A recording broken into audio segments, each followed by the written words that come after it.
Hi friends, welcome back to Shri cooking channel. ಇದು ತುಂಬಾ ಹಳೆ ಕಾಲದ ರೆಸಿಪಿ. ಇದು ಹಳ್ಳಿ ಶೈಲಿಯ ಮೊಟ್ಟೆ ಸಾಂಬಾರನ್ನು ಮಾಡ್ತಿದ್ದೀವಿ. ತುಂಬಾ ಈಸಿಯಾಗಿ ಮತ್ತು ತುಂಬಾ ಟೇಸ್ಟಿಯಾಗಿ ಹೇಗೆ ಮಾಡೋದು ಅಂತ ನೋಡ್ಕೊಂಬರೋಣ ಬನ್ನಿ. ನಾನಿಲ್ಲಿ ಅರ್ಧ ತೆಂಗಿನಕಾಯನ್ನು ತೆಗೆದುಕೊಂಡಿದ್ದೀನಿ. ಹಾಗೆ ಒಂದು ಹಿಡಿಯಷ್ಟು ಕೊತ್ತಂಬರಿ ಸೊಪ್ಪನ್ನು ತೆಗೆದುಕೊಂಡಿದ್ದೀನಿ. 4 ಲವಂಗ, 2 ಏಲಕ್ಕಿಯನ್ನು ಹಾಕ್ತಿದ್ದೀನಿ. ಒಂದು ದೊಡ್ಡ ಗಾತ್ರದ ಈರುಳ್ಳಿಯನ್ನು ಈ ಥರ ಉದ್ದಾಗಿ ಹೆಚ್ಚಿಕೊಂಡು ಕಟ್ ಮಾಡಿ ಇಟ್ಕೊಂಡಿದ್ದೀನಿ. ಒಂದು 3 ಗಡ್ಡೆ ಬೆಳ್ಳುಳ್ಳಿ, ಸ್ವಲ್ಪ ಹಸಿ ಶುಂಠಿಯನ್ನು ಹಾಕ್ತಿದ್ದೀನಿ. ಇದನ್ನೆಲ್ಲ ಚೆನ್ನಾಗಿ ಮಿಕ್ಸಿ ಮಾಡ್ಕೋಬೇಕು. ಹೊಸದಾಗಿ ಯಾರೆಲ್ಲ ನಮ್ಮ ಚಾನಲನ್ನು ನೋಡ್ತಾ ಇದ್ದೀರಾ, ನಮ್ಮ ಚಾನಲ್ಗೆ ಸಬ್ಸ್ಕ್ರೈಬ್ ಮಾಡಿ, ಪಕ್ಕದಲ್ಲಿರೋ ಬೆಲ್ ಬಟನ್ನ ಕ್ಲಿಕ್ ಮಾಡಿ.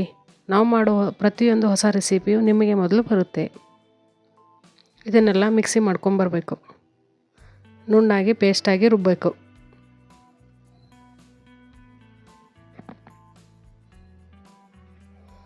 ಯಾವುದೇ ರೀತಿಯಾದ ಹೆಚ್ಚಿನ ಮಸಾಲೆ ಪದಾರ್ಥಗಳನ್ನು ನಾವಿಲ್ಲಿ ಹಾಕ್ತಾ ಇಲ್ಲ.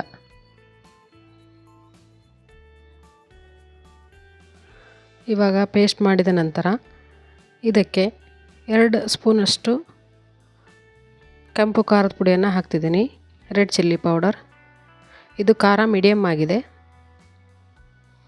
ಹಾಗೆ 1 ಟೇಬಲ್ ಸ್ಪೂನಷ್ಟು ಉಪ್ಪನ್ನು ಹಾಕ್ತಿದ್ದೀನಿ. ನಿಮ್ಮ ರುಚಿಗೆ ಎಷ್ಟು ಬೇಕೋ ಅಷ್ಟು ಹಾಕ್ಬೋದು. ಅರ್ಧ ಟೇಬಲ್ ಸ್ಪೂನಷ್ಟು ಅರಿಶಿಣ ಪುಡಿಯನ್ನು ಹಾಕ್ತಿದ್ದೀನಿ. ಸ್ವಲ್ಪ ನೀರನ್ನು ಹಾಕಿ ಚೆನ್ನಾಗಿ ಮಿಕ್ಸ್ ಮಾಡ್ಕೋಬೇಕು.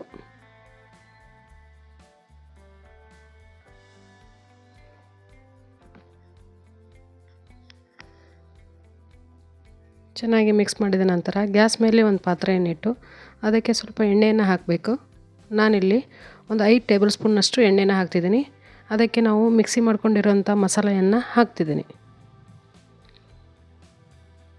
ಎಣ್ಣೆ ತುಂಬ ಚೆನ್ನಾಗಿ ಕಾದಿರಬೇಕು. ಸ್ವಲ್ಪ ಮಿಕ್ಸಿಗೆ ಸ್ವಲ್ಪ ನೀರನ್ನು ಹಾಕಿ ಕೈ ಆಡಿಸಿ ಹಾಕಬೇಕು. ಮಸಾಲೆ ಎಲ್ಲ ಮಿಕ್ಸ್ ಆದ ನಂತರ ಚೆನ್ನಾಗಿ ಕುದಿ ಬರಬೇಕು. ಇದು ತುಂಬಾ ಹಳೆ ಕಾಲದ ರೆಸಿಪಿ. ತುಂಬಾ ಟೇಸ್ಟಿಯಾಗಿ ಬರುತ್ತೆ. ನೀವು ಒಂದು ಸಲ ಮನೆಯಲ್ಲೇ ಟ್ರೈ ಮಾಡಿ. ಹೇಗಿದೆ ಅಂತ ಕಮೆಂಟ್ನಲ್ಲಿ ಹಾಕಿ. ಸಾಂಬಾರು ಕುದಿ ಬರ್ತಾ ಇದೆ. ಈ ಲೆವೆಲ್ಗೆ ಕುದಿ ಬರಬೇಕು. ನಾನು ಇವಾಗ 6 ಮೊಟ್ಟೆಯನ್ನು ಹಾಕ್ತಿದ್ದೀನಿ. ಒಂದೊಂದೇ ಮೊಟ್ಟೆಯನ್ನು ಸಪ್ರೇಟಾಗಿ ಈ ರೀತಿ ಹಾಕಬೇಕು. ಎಲ್ಲ ಮೊಟ್ಟೆಯನ್ನು ಒಂದೇ ಸಲ ಹಾಕಿದರೆ ತೆಗಿಲಿಕ್ಕೆ ಕಷ್ಟ ಆಗುತ್ತೆ. ಗ್ಯಾಸನ್ನು ಮೀಡಿಯಮ್ ಫ್ಲೇಮಲ್ಲಿ ಇಡಬೇಕು. ಒಂದು 5 ನಿಮಿಷಗಳ ಕಾಲ ಈ ಥರ ಕುದಿ ಬರಬೇಕು.